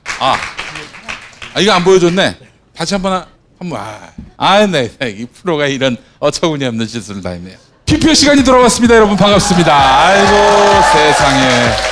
케어된 4D 전동 칫솔 여러분들께 내놓습니다. 정계의 치석 MB가 곧 감옥에 갑니다. 케어되는 회전과 저희가 최초로 구현한 이중 칫솔모로 치아 사이 이물질을 쉽게 제거할 수 있도록 도와드립니다. 칫솔이 서로 바라보입니다. 그 사이 이빨 딱 끼면은 세상의 앞뒤로 치아가 닦여나가니 이 얼마나 큰 어메이징한 그런 기쁨입니까? 치아와 잇몸 사이 풀알 제거하면서 잇몸 마사지 효과까지 느낄 수 있습니다. 물로 닦고 물로 마사지까지. 이건 전동 칫솔계의 비대라고 해도 과언이 아니겠죠? 비대의 감동을 입안에서 느끼시기 바라겠습니다. 어린이부터 어르신까지 남녀노소 누구나 사용이 가능한 케어된 전동 칫솔. 지금 후기 이벤트 행사가 딴지마켓에서 진행되고 있는데 본품을 구매하신 다음 행사 기간 내에 후기를 남겨주시는 분들 모두에게 케어된 칫솔모 리필 세트 4개 한 세트입니다. 이걸 선물로 드립니다. 많은 참여, 많은 구매 바랍니다. 레전드 스포츠 히어로즈 함께 하겠습니다. 여러분, 야구가 동계 스포츠입니까? 아니면은 하계 스포츠입니까? 하계지요. 그렇지만 스크린 스포츠에서는 동계 하계 그런 거 없습니다. 스크린의 전설 레전드 히어로즈에서는 동계 스포츠 중에 야구도 있습니다. 당연히 축구도 있겠죠. 추운 겨울 친구들과 뜨거운 선의의 경쟁을 펼칠 수 있습니다. 야구 말고 진짜 동계 스포츠를 즐기고 싶다 걱정 마십시오. 빙판 위의 체스, 컬링은 난 그 빗자루질인 줄 알았는데 레전드 히어로즈에서 즐길 수 있습니다. 잘 되면은 스크린 4대강 공사, 스크린 주가 조작, 스크린 집행유예도 가능하지 않을까 이런 생각이 듭니다. 춥다고 웅크리지 말고 평창올림픽처럼 뜨겁게 운동 한판 하시기 바랍니다. 명동에서, 강남에서, 역삼에서, 김포에서 친구, 가족, 연인이 모여서 즐겨보십시오. 스크린 스포츠의 전설 레전드 히어로즈였습니다. 여러분, 2015년 시작한 이래 올 1월 누적 기부금이 2억 원을 돌파했습니다. 기부하기 위해 꽃배달하는가 봐요. 착한 쿨 꽃배달. 민족문제연구소, 민주언론운동 시민연합, 노무현재단, 이런 곳에다가 많이 기부하고 있는 착한 꽃배달. 많이 이용하면 이용할수록 이 단체들이 덕을 보겠죠. 다스베이다와 늘 함께하는 착한 콜 꽃배달. 아름다운 마음도 전하고 나라를 나라답게 만들고 일석이조 꽃배달. 여기가 바로 험지 전문 꽃배달입니다. 얼마 전에 정영식, 이재용에게 착한 콜 꽃배달이 배달했습니다. 조화를 배달했습니다. 많이 이용해 주시기 바랍니다. 대리운전 퀵 서비스도 있습니다. 착한 콜 꽃배달. 오늘 그건 한 번도 안 나왔나? 뭐예요? 그거 시브랄? 쥐는 시브랄 하네. 나만 해 어떻게? 누구? 시브랄 왜 시브랄? 시브랄. 미궁 유산균 사랑. 매일매일 너에게, 빵빵한 너에게, 민감한 너에게, 약해진 너에게 유산균 사랑 4종 출시. 확인해 보셨나요? 무색소, 무알콜, 무계면 활성제의 올리덴탈 체크 가글은 쉽게 나온 입안의 이물질을 눈으로 확인할 수 있습니다. 딴지마켓에서 판매 중입니다. 요즘 핫한 서비스인 팟캐스트. 누구나 팟캐스트를 만들고 들을 수 있는 파티를 소개합니다. 그럼 나만의 방송국을 만들어 볼까요?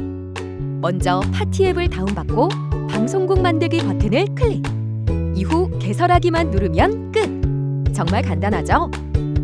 이제 멋지게 편집된 방송을 올려볼까요? 각 항목의 정보를 입력한 후 올리기만 누르면 간편하게 완료. 나만의 스튜디오 파티. 지금 만나보세요.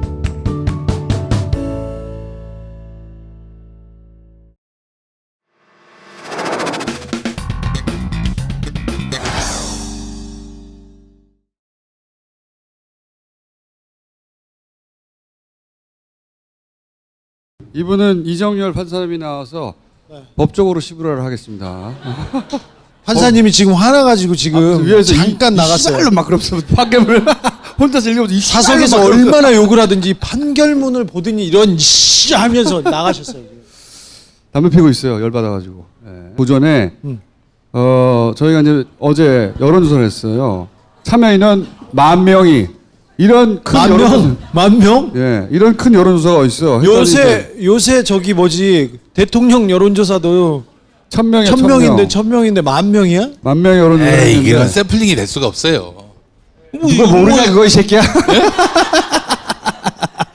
10,000명 여론조사 결과 욕해버려. 아니 김어준 그 1등 조사는 3,000명 샘플이었어요. 야 욕해버려 그거 다. 3,000명을 어떻게 믿어? 그렇지. 0점 넣으면 의외로 그렇더라고. 무기가 제일 많아. 아마도 사형보다. 에? 사람들 관대하네. 아니, 사형 범죄가 아닌 것쯤은 아시지. 자, 5년도 0.8% 있어요. 이분들 다스베다 보지 마시고요.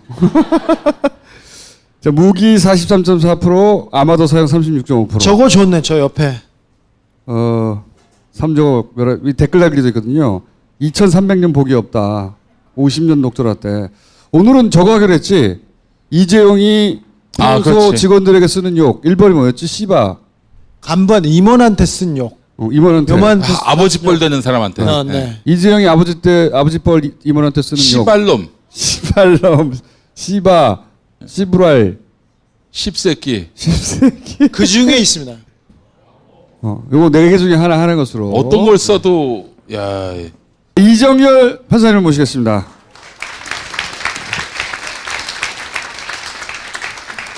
반갑습니다. 자, 판사님 정영식 아세요? 정영식?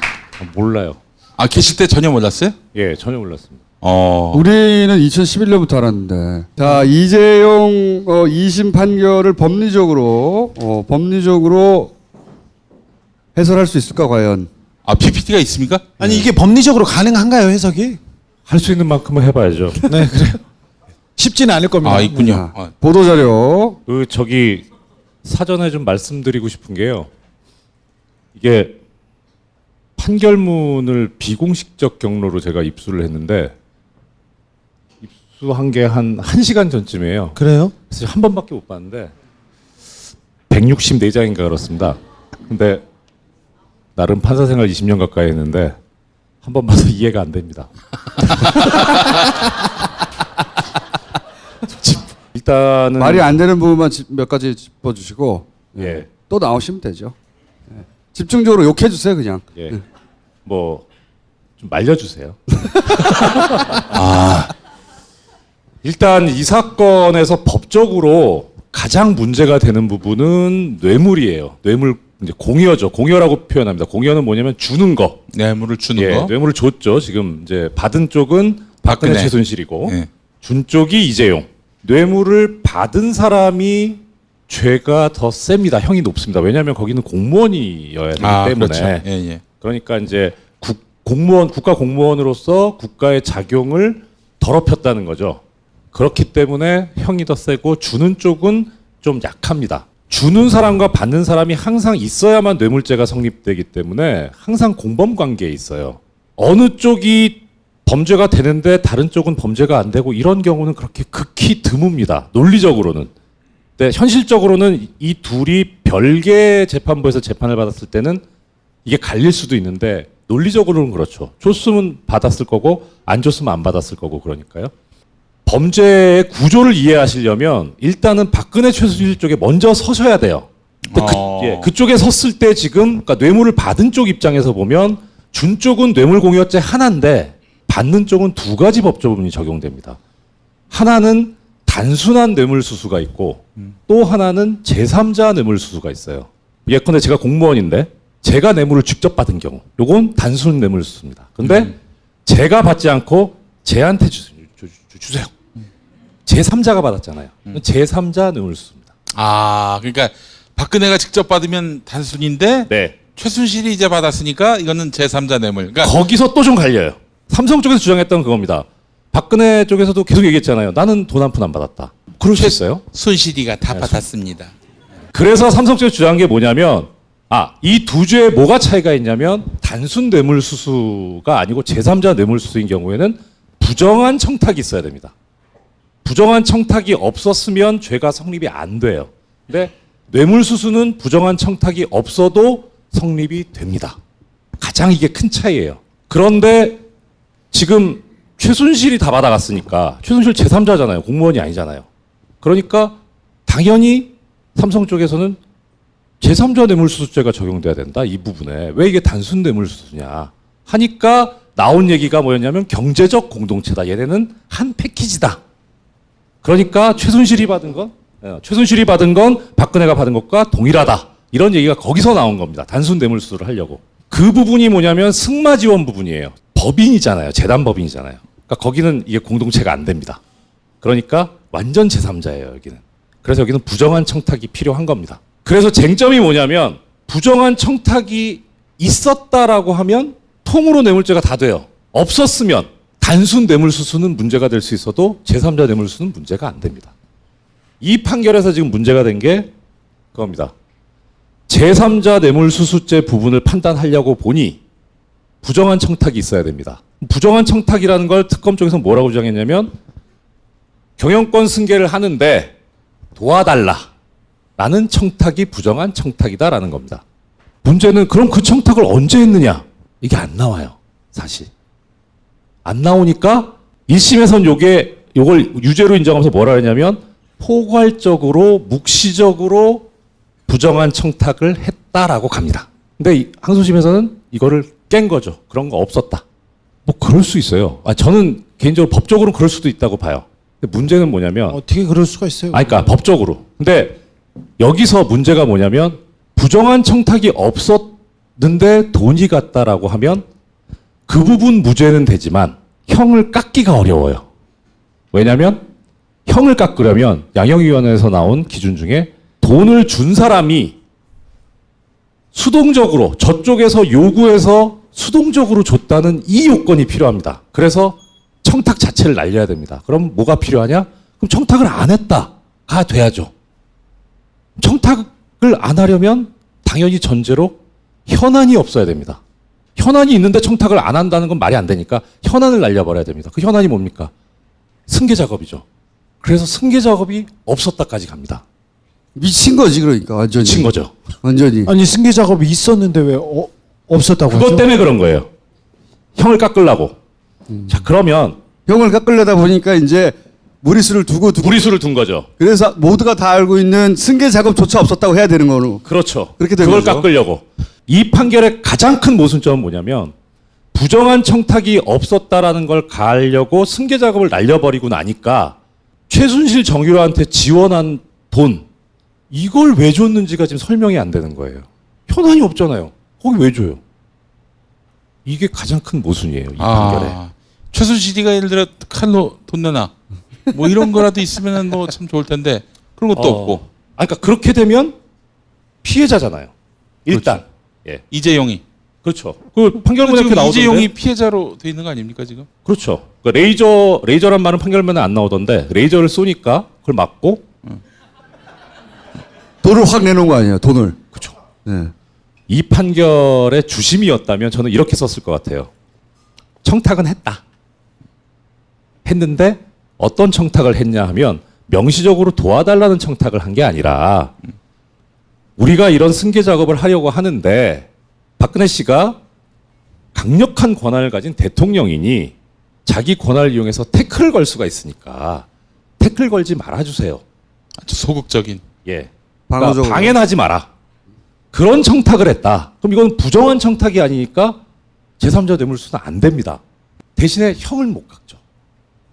그러니까 형을 깎으려고 승계자 그러면은 이쪽에서도 뇌물수수가 얘기가 되잖아요. 그런 청탁을 하면서 직접 승마 지원을 했다면 말이 되거든요. 그러니까 이제 우리 이정렬 판사님이 만약에 내가 정형식이고 또 그런 젖 같은 판결을 낼 수밖에 없다면은 그렇게 냈을 것이다라는 그렇죠. 말씀이죠. 만약에 한다면 정말 어쩔 수 없어 그렇게 쓰게 된다면 예. 그 지금 최종적으로 이 항소심에서 인정한 범죄 사실에 그렇게 나와요. 동기가 제가 그냥 거칠게 표현해서 했는데 그 얘기가 나옵니다. 이 권한을 이용해서 태클을 걸 수 있으니까 네. 그거를 모면하려는 목적으로 돈을 줬다 이런 식으로 나와요. 그러니까 그렇게 구성은 하려고 했었던 것 같아요. 그러다 보니까 지금 문제가 됐던 게 이제 뇌물수수하고 뇌물수수 쪽 뇌물공여하고 제3자 뇌물수수 쪽 뇌물공여하고 이게 아구가 안 맞아버렸어요. 안 맞는 걸 좀 설명해 주세요. 어떻게 안 맞는지. 예, 부정한 청탁이 있었느냐 여기 관해서 명시적, 묵시적 모두 불인정. 예, 1심에서는 묵시적인 부정한 청탁이 있었다고 봤는데 항소심에서는 묵시적인 것도 없었다라고 하면서 논거를 이렇게 되고 있습니다. 이 논거 1번은 뭐 이게 동의는 할 수 없지만 재판부가 그렇게 봤다니까 솔직히 법적으로는 할 말은 없는 부분이에요. 왜냐하면 증거가 없다니까. 근데 2번이 재밌죠. 이게 계속 나온 얘기입니다. 일부 개별 현안들이 성공에 이르게 되는 경우에 이재용의 지휘력배에 직접적 간접적으로 유리한 영향을 미치는 효과가 있었다는 점을 인정할 수 있으나 이게 뭐예요? 예, 승계 작업이 필요했다는 겁니다. 이래놓고 뭐냐면 거꾸로 결과를 놓고 평가할 때 그럴 수도 있다는 거지 원래부터 그랬다는 건 아니다라는 거. 이 씨부랄 진짜. 말도 말이 안 되고 글도 진짜 못 썼네. 다음에 여기가 재밌습니다. 박근혜가 승계작업 추진에 관하여 인식하고 있었다고 볼 수 없으므로 몰랐다는 거네. 그렇죠. 박근혜가 왜 도와주라고 얘기했잖아요. 아니 신문만 보면 다 할 수 있는 걸 도와주라고 박근혜 얘기했죠. 근데 저는 사실 이 부분은 이해가 가요. 인지 능력이 떨어지기 때문에. 아니 근데 이거는 몰랐을 수 있다. 이거는 말이 안 되는 게 청와대에서 민정하고 시켰어요 다. 아니 경제수석실에서 이거 써줬잖아요. 써줬잖아. 고의가 밑에 나옵니다. 청와대 민정수석 비서관실에서 작성한 각종 보고서들. 예. 이게 승계 문제를 다루고 있었다. 이거는 뭐라고요? 추론해서 작성한 의견서에 불과하다. 추론해서 작성하여. 이 새끼들. 아니 추론해서 작성한 의견서를 하더라도 대통령이 이걸 몰랐다는 증거는 안 되잖아요. 보고서를 만들어서 보고했는데. 그것도 그렇고 저는 이제 이 판결에서 여기가 열이 받는 거예요. 그러니까 뭐냐면 대통령한테 민정수석실에서 보고서를 만들어 보고를 합니다. 근데 거기 솔직히 거기가 어떤 자리입니까? 객관적으로 나오는 정보들, 자료들을 가지고 대통령이 정확한 상황 판단을 할 수 있게 그렇게 해야 될 거 아닙니까? 공무원들이 청와대에서 추론하고 그냥 그러니까 협잡하고 그러는 데냐고요. 그러니까 이거예요. 이 추론은 우리가 여기 지금 단어를 추론이라고 써서 그렇지 우리가 좋아하는 말 있지 않습니까? 소설 썼다는 소리입니다. 소설가들이 싫어해요. 누가? 우병우가. 아니 소설을 써도 그게 몰랐다는 증거가 될 수는 없잖아요. 몰랐다고 하냐고. 보고서는 있는데 그게 소설이라서 몰랐다. 말이 안 되잖아요. 논리적 전개가. 그러니까 그거를 이것이 소설이니까 어차피 뭐 봐봐야 뭐 이런 정도로 봤다는 거죠. 포괄적 현안으로서 승계 작업을 하므로 개괄적이거나 광범위한 내용으로 인정된다면 방어권 확보에 현저히 곤란을 초래해서 부당하다. 라고 해서 무죄를 선고합니다. 앞뒤가 안 맞네. 앞뒤가 안 맞죠. 말이 안 되는 거 말이 되게 하려고 되게 힘드네요, 이거. 근데 뭐하러 봐? 뭐하러 시켜? 그러니까요. 아예 시키질 말았어야지 몰랐다고 하려면. 차라리. 시킨 적이 없다. 그러니까 차라리 나는 바빠서 그런 건 보지 않는다. 라고 했으면 나을 수도 있어요. 아니면 이걸 시켰다는 증거가 없다고 말하든가. 아예. 씨발. 예, 이러고 나니까 제3자 뇌물수수에 관한 뇌물공여가 날아가 버린 겁니다. 아예 통으로. 그리고 승계 작업도 없었다고 하니까 이 부분 뇌물공여는 단순 뇌물수수에 관한 뇌물공여입니다. 뭐냐면 직접 최땡원 씨가 그죠? 최순실 씨죠? 최서원. 예, 최서원. 여기서 문제는 뭐였냐면 뇌물 액수가 어느 정도냐에 따라 이게 바로 다 횡령이 돼버리기 때문에 뇌물 공여는 액수가 많든 적든 법에 정해진 형량은 달라지지 않아요. 똑같아요. 뇌물을 받은 쪽은 편차가 커지는데. 근데 문제는 이게 액수가 많아지면 이게 전부 자기 걸로 한 게 아니라 법인 걸로 한 거기 때문에 횡령이 돼버리거든요. 이거는 액수가 많아지면 형이 늘어납니다. 그러니까 이거를 또 줄일 필요가 있는 거예요. 그래서 뭐라고 그랬냐면 머리 막 열심히 썼네. 예. 머리. 그러니까 자, 뇌물이면 기본적으로 줘야죠. 내 거를 줘야 됩니다. 받은 쪽에서 이건 내 거야 라고 해야 뇌물이 되겠죠. 이게 이거 받긴 받았지만 이건 내 건 아니야 라고 하면 뇌물이 아니니까 이거를 이제 법률적으로 표현하면 소유권이 누구한테 있느냐라는 이 문제가 생겨버립니다. 그래서 삼성 측에서 치열하게 주장했던 게 뭐냐면 말의 소유권은 최순실이나 정유라한테 있는 게 아니고 우리 삼성한테 있습니다라는 주장을 계속합니다. 우린 빌려줬을 뿐이다. 예, 빌려줬다. 이 판결에 안 나오던데 얼핏 쭉 봤는데 뭐 다른 건 그렇다 치고 뭐 왜 이게 소유권이 안 넘어가는지에서 진짜 엄청나게 많이 써놨습니다. 판결문에. 그건 하나도 눈에 안 들어오고 제가 관심 있는 건 그거예요. 2017년 5월인가 1심 재판 중에 삼성에서 증거를 하나 제출합니다. 합의서를 제출하는데 그게 뭐냐면 말을 사고 팔았던 마주가 있을 거 아니에요. 그 마주하고 사이에 말에 관한 계약을 깨는 합의서입니다. 이게 무슨 의미를 가지고 있는 거냐면 만약에 소유권이 넘어갔어요. 최순실 정유라한테. 그러면 그 계약을 깰 수 있는 권한은 최순실한테 있죠. 그렇죠. 근데 삼성이 깼다는 소리는 뭐예요? 이 소유권이 삼성한테 있다는 소리입니다. 그걸 증명하려고 그 합의서를 냅니다. 근데 그 합의서에 대해서 1심 재판부에서 뭐라고 그랬냐면 이 재판에서 쟁점이 되는 게 말의 소유권이 누구한테 있느냐가 쟁점인데 그 소유권이 삼성한테 있는 것처럼 하는 그런 문구들, 재판의 쟁점이 되는 문구들이 자세하게 나와 있다는 거예요, 합의서에.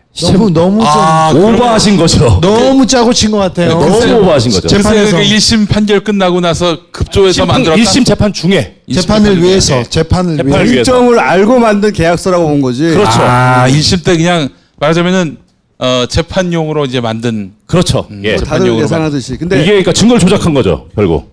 그러니까 제가 이제 1심 때 화가 났던 건 그거였습니다. 증거를 조작했는데 이게 조작됐다고 인정을 하면서 왜 5년밖에 안 하냐.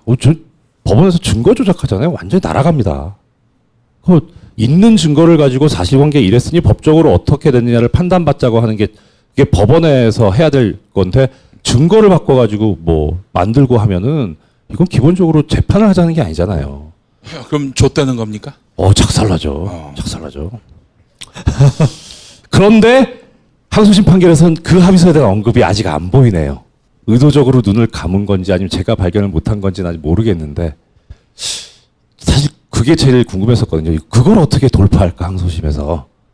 아예 뺐네요. 예, 뺀 것 같은 생각이 들어요. 네. 그래서 해야 될 거는 안 하고 눈을 감아버리고 의도적으로. 그러니까 이 판결이 쓰레기라는 거에 대해서 누가 부정을 할까 싶은 생각이 듭니다. 박수 한번 치고 넘어가시죠. 이렇게 또 판결에 대해서 판사들이 판결에 대해서 암묵적 합의가 있어요. 의사들이 잘못 진단한 의사를에 대해서 잘못했다고 이렇게 써내는 경우가 한 번도 없어요. 그 판사들도 마찬가지예요.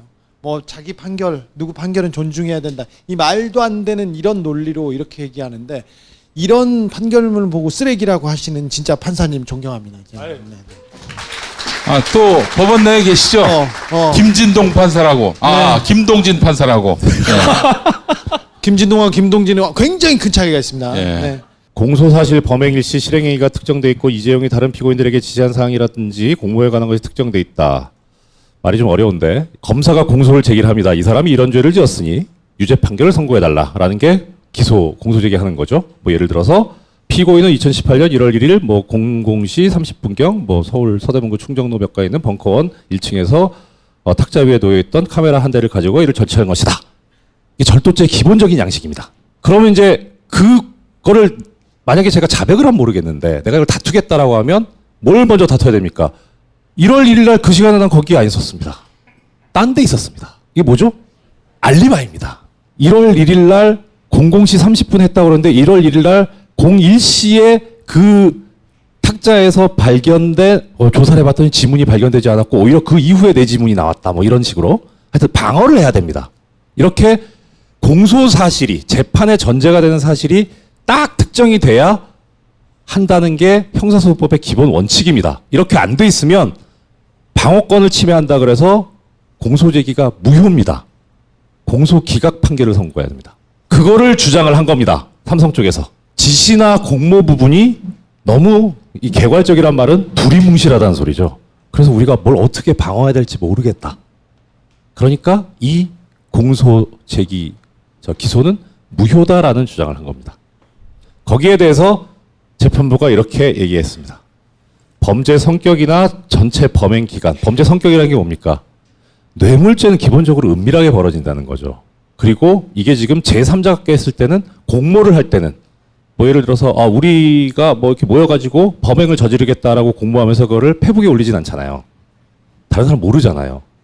은밀하게 벌어진다는 겁니다. 그러니까 이거를 자백을 하지 않는 한 이런 내용은 개괄적으로 표시하는 게 부득이하다. 어쩔 수 없다. 그러니까 그렇다고 해서 방어권 행사에 지장이 있었다고 할 수 없다. 그러니까 공소제기는 유효하다 이렇게 했습니다.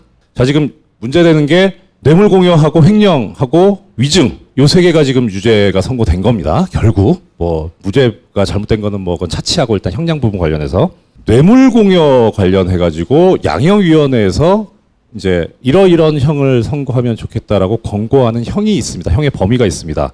근데 뇌물공여죄를 4가지 유형으로 보고 있어요. 양형위원회에서는 액수에 따라서 제일 중요한 게 1억 원 이상으로 보고 있습니다. 기본적으로 기본 선이 1억이지 않습니까? 예, 1억. 네.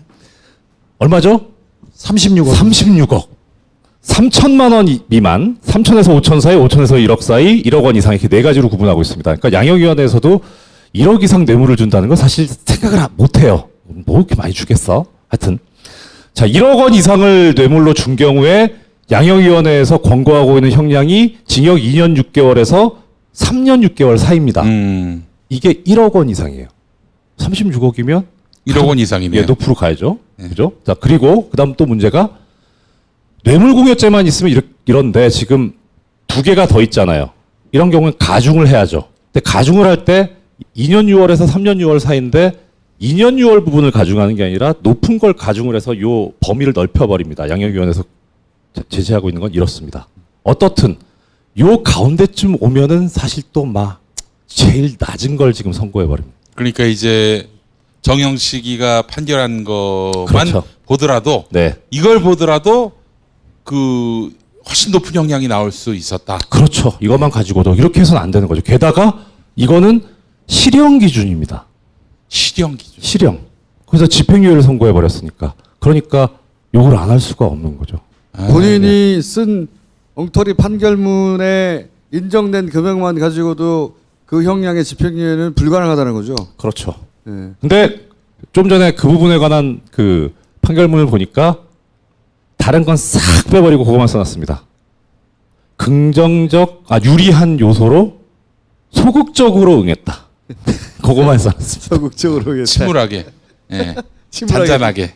예. 찬사님, 예. 국정농단 세력의 피해자로 이재용을 이렇게 등극해놨잖아요. 등극시켰는데 이재용은 이 뇌물을 주고 뇌물을 뜯겼어요. 좋아, 피해자라고 해. 뇌물을 뺏기고 엄청난 이득을 받지 않습니까? 승계를 거의 완성시켰고 거기에 또 국민연금한테 피해를 주면서도 자기는 막대한 돈이 생겼지 않습니까? 이건 어떻게 말해야 됩니까? 승계가 없었다고 했으니까 아예. 보통 이런 경우에 저는 뭐라고 답하면 시브라이. 제가 판결한 것도 왜 저한테 물으세요라고 하는데 솔직히 저도 그 이해가 안 가요. 이거 어떻게 설명할 것인가. 총수님 모시고도 얘기했었는데 아니 문영표 자기가 자백했잖아요. 네. 네, 인정했잖아요. 자기가 삼성 승계 작업이 있었고 그걸 돕기 위해서 국민연금관리공단을 아예 압력을 가하고 동원을 했다라고 얘기를 했습니다. 문영표, 홍완선은 구속됐는데 다 그 증거로 다 그 혐의로 구속됐지 않습니까? 그렇죠. 총수님께서 그렇게 얘기하시더라고요. 그러면 이 판결을 놓고 보면 그분들은 뭐냐? 칼을 휘둘렀는데 칼 휘두른 사람 없고 칼만 허공에 덩덩 떠 있는 거예요 지금. 그리고 문영표 씨는 박애주의자죠. 그러니까 인본주의자. 삼성을 혼자 너무 걱정하다가 너무 걱정해서 다 해주고 나서 자기 혼자 감옥에 간 거야. 승계 작업도 없었는데. 그러니까. 그러면 홍완선, 문영표는 지금 공징역 살고 있네요. 그렇죠. 그러니까 그 지금 좀 더 판결문을 꼼꼼히 봐야 되는 게 이분들은 종교에 기여해야 되는 분이에요. 수도원으로 보내야지 감옥으로 보낼 분들이 아니야 이분들은. 그 지금 대법원 판례 중에 뭐가 있냐면 확정된 형사 판결은 상당히 중요한 증거 가치를 가진다는 대법원 판결이 있어요. 그래서 설령 그 판결이 형사 판결이 잘못됐다고 하면 왜 이것이 객관적인 사실이나 진실과 맞지 않는지를 자세하게 써라라는 게 그 대법원 판결에서 요구하고 있는 겁니다. 그러니까 지금 말씀하신 문영표 씨, 홍화선 씨 이 판결 이것도 사실 있어야 되거든요. 근데 이렇게 아직 빡킹나면 어떻게 못 찾았어요. 그러니까 그 판결이 잘못됐다는 얘기가 있어야 돼요, 분명히. 그렇지 않고서는 이 부분이 설명이 또 안 돼요. 보통 이렇게 빡킹 나면 대법원 가서 어떻게 됩니까? 뭐 둘 중에 하나 날려야 되잖아요, 그러면. 그렇죠. 예. 무혐의까지 풀어주나? 근데 사실 이게 지금 판결문 구조상 날리긴 이게 훨씬 쉬워요.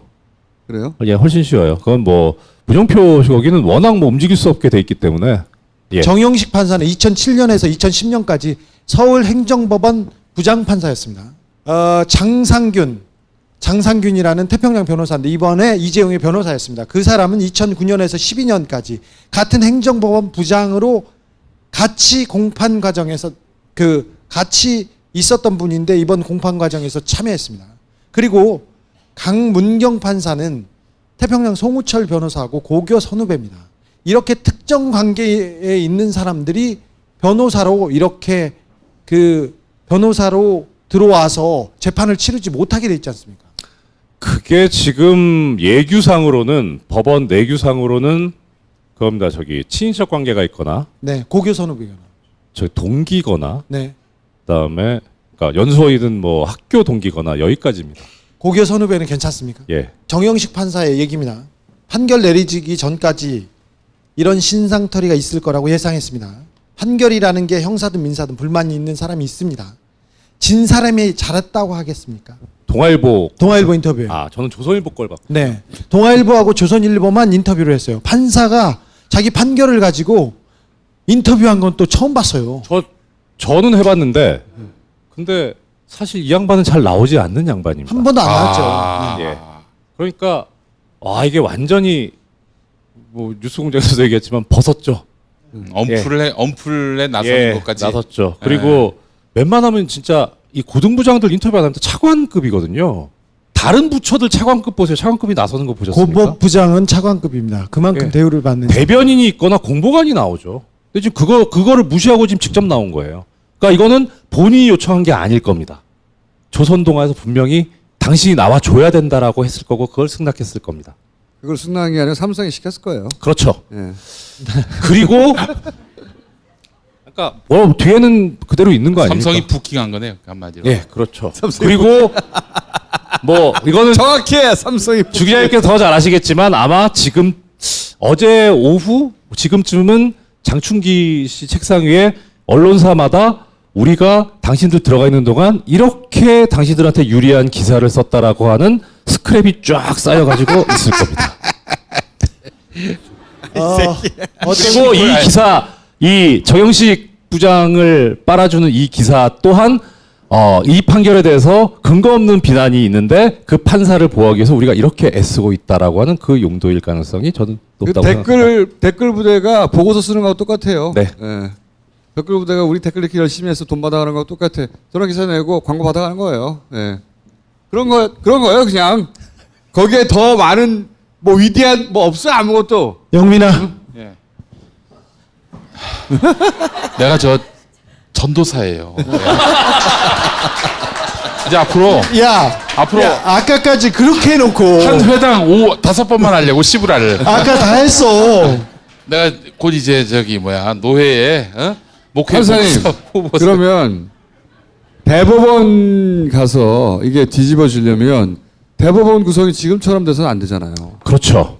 지금 뭐 양승태 똘마니들이 다 지금 지금 일단 가장 지금 최소한 김소영 대법관까지 나가야 양승태의 됩니다. 오른팔 법원 행정처장으로 온갖 전횡을 저질렀던 딸랑이 김소영. 그 사람이 대법관이에요 지금? 대법관이에요. 법원 행정처장이 대법관입니다. 네. 대법관이 법원 행정처장도 해요? 지금껏 블랙리스트 수사나 이 진상 규명을 막고 자기에 있는 메일을 공개하면 안 된다고 법원 행정처 판사들이 다 일제히 나서서 막 글 써고 그랬지 않습니까?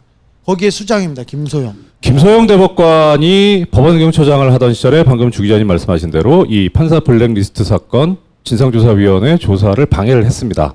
그리고 그 전에 그럼 그걸 만든 때 처장이 있을 거 아니에요? 그렇죠. 임정원. 아, 그건 차장이고요. 차장. 예, 고영한 대법관이 지금 8월인가? 네. 임기가 그러니까 지금 8월이요. 8월 둘 다. 지금 저 네. 대법원장 포함해서 14명의 대법관이 있는데 그 중에 이제 올 11월까지 6명이 갈리는 거죠. 제 기억으로는 3명만 지금 기억하고 있는데 확실하게는 11월까지 예. 올 8월 포함해서. 그리고 이미 문재인 정부 들어서서 양승태가 추천했지만 2명이 바뀐 상태고. 그러면 6명에 2명, 8명. 그래도 불안해. 그 고위 법관 중에 손을 안 탄 사람이 있을까? 그렇죠. 제대로 된 사람들이 있어요. 그러니까요. 지금 이게 이정열 말고는 별로 없어요. 민간인 덜컥 사찰할 수도 없고 참. 사실 저기 가장 지금 뭐 법원뿐만 아니라 다른 부처도 그러는데 아우성으로 들리는 소리가 좀 괜찮은 사람을 고위직으로 보내려고 해도 그 사람이 어느 정도 지위에는 있어야 보낼 수 있는데 지난 9년 동안의 이 썩은 세월 때문에 여기까지 사람이 가지를 못했다는 거예요. 그러니까 여기로 보낼 사람이 없다는 거예요. 괜찮은 사람들은 다 찍어 눌렀거든요. 다 배척당하고 그냥. 괜찮은 완전히. 사람 다 눌렀고 그러면 과감하게 발탁해야죠.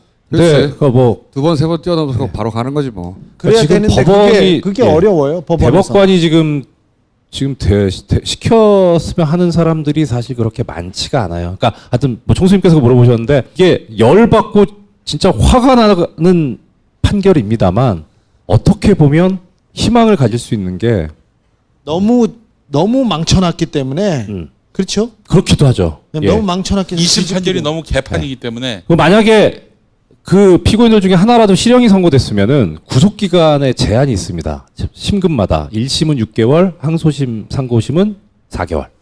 4개월 안에 선고를 해야 돼요. 그 안에 하라는 게 6개월 4개월이 어느 정도 그 정도를 맞추라고 하는 거지. 뭐 아무렇게나 하잖아요. 저희 얼마 전에 1심 판결 받았는데 6년 만에 받았어요. 6년.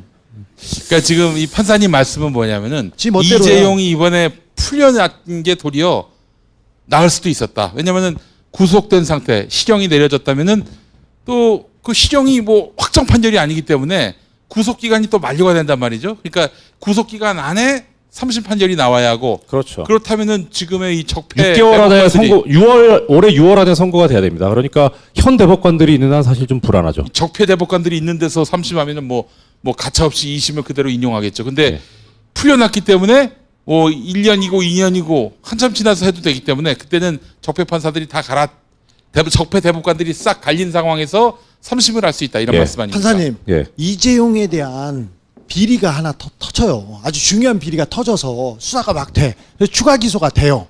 그러면 이거하고 별개로 가는 건가요? 그렇죠, 별개죠. 네. 박근혜하고 똑같습니다. 아니 그 뭐 깔 거 있어요? 깔 거 있어? 깔 거 많지. 많아. 그래서 사실 그러니까 제 생각에는 이게 뭐 좀 업된 거를 약간 누른다면 길게 보고 박근혜 최순실까지 다 선고가 돼서 그게 대법원에 모였을 때 한 큐에 선고하면 좋지 않을까. 그러면 이게 앞뒤가 딱 아구가 맞으니까. 근데 그게 이제 저는 근데 좀 시간이 걸리죠. 그래서 지금 지금 고법 판결을 뒤집어 놨어. 판사님 근데 이런 말씀을 지금 하셨는데 네. 앞서서 일부 시간에 굉장히 나이브한 발상이다. 저 양반이 저랬었어요. 예. 아니 뭐 나이브할 수 있습니다. 근데 이렇게 법률가 입장에서는 뭐 그런 생각이 들어요. 그렇게 가는 게 법만 따지면 좋은 점인데 그러면 그 기간 동안 열심히 또 삼성은 작업을 할 거야. 한 사람 한 사람. 그렇죠.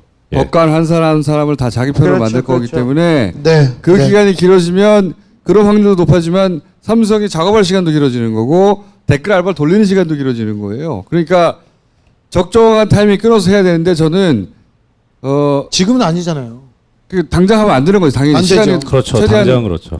판사들을 바꿔야 되는데 이게 시민들이 눈을 부릅떠야 된다는 네. 거예요. 새로 판사 들어오는 사람이 누구고 정부도 부릅떠야 되는 거야. 네. 누가 들어오는지 감시하고 눈 좀 맞습니다. 뜨고 졸지 말고 계속 감시하고 삼성 뭐 하나 보고 용민아 졸지 말고 대법관 뭐 하나 보고 계속 쳐다봐야 되는 거예요. 용민아 여기 계시는 저 분들 그리고 이 방송을 보시는 분들 아마 네이버 들어가서 댓글 방어하시느라고 피곤하고 고생하시는 분들 아마 꽤 있으실 겁니다. 근데 이게 뭐 사실 저도 하면서 열이 받는 게 그거죠. 내가 지금 싸우는 상대가 사람이면 그래 할 텐데 기계랑 싸우니까 열받잖아요.